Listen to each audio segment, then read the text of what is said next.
Hallelujah. ધન્યવાદ પરમેશ્વરનો આભાર માનું છું, તેમની દયા, તેમની કૃપા, તેમનો પ્રેમ આપણા પર બનાવી રાખ્યો, સુંદર દિવસ આપ્યો અને તમ સર્વને પ્રભુ આશીષ કરી. અત્યારે આપણે ગીતશાસ્ત્ર 141મો અધ્યાય અને બીજી બાબત ત્યાં દાઉદ ભક્ત સુંદર બાબત આપણને શીખવે છે પ્રાર્થના વિશે. ત્યારે ત્યાં હું વાંચીશ ગીતશાસ્ત્ર 141 અધ્યાય અને બીજું વચન એમ કહે છે કે મારી પ્રાર્થના તારી સમ્મુખ ધૂપ જેવી થાવ. હવે ધૂપ જેવું પ્રાર્થના વિશે આપણને શીખવે છે કે મારી પ્રાર્થના ધૂપ જેવી થાવ. હવે જોઈએ છે ત્યારે જૂના સમયોની અંદર એટલે જૂના નિયમ જૂના કરારની અંદર યાજક જે વર્ગ હતો તે મંદિરની અંદર ધૂપ સળગાવતો હતો અને જ્યારે પરમેશ્વર સુધી છે સુગંધી રૂપે તે પહોંચતો હતો. ત્યાં આપણે તે બાબત જોઈ છે કે નિર્ગમન 30 અને 7 અને 8 વચનની અંદર તે બાબત લખવામાં આવી છે. ત્યારે એ પ્રમાણે તે જૂના સમયોની અંદર એટલે જૂના કરારની અંદર એ પ્રમાણે લોકો ધૂપ સળગાવતા હતા. જ્યારે આજે આપણે પ્રાર્થના કરીએ છીએ ત્યારે એ પરમેશ્વર સુધી એક મીઠી સુગંધ જેવી તે પહોંચી શકે એવી આપણી પ્રાર્થના હોવી જોઈએ. બીજી બાબત આપણે શીખીએ છીએ વચનની અંદર લખવામાં આવે છે કે અને મારા હાથોનું ઊંચું થવું તે સંધ્યાકાળના યજ્ઞ જેવું થવું. હવે જોઈએ છે ત્યારે હાથ ઊંચા કરવું એટલે કે મંદિરને સમર્પણ એક આરાધનાનું એક પ્રતીક છે.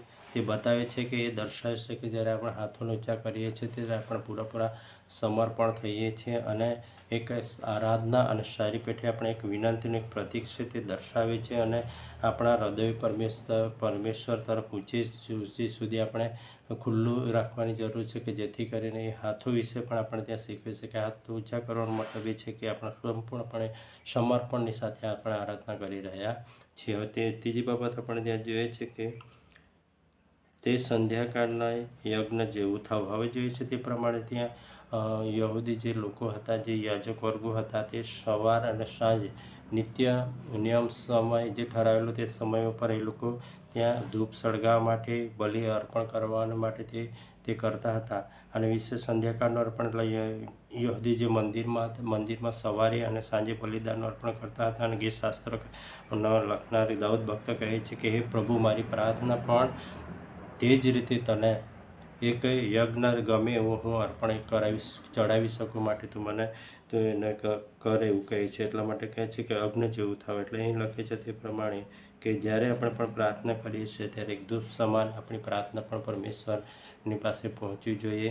અને આપણા હાથો પણ ખરેખર પ્રાર્થના કરીએ ત્યારે આપણે હાથોને પણ આપણે ઊંચા કરવાની જરૂર છે. વચન અનુસાર ત્યારે આપણે પૂરેપૂરું સમર્પણ અને આરાધનાનું એક પ્રતીક બને છે. તે પ્રમાણે આપણે જઈ શકીએ છીએ. અને વિશેષ તમને પરમેશ્વર આવા ટૂંકા વચનો દ્વારા આશીષ કરે જો સમજાવ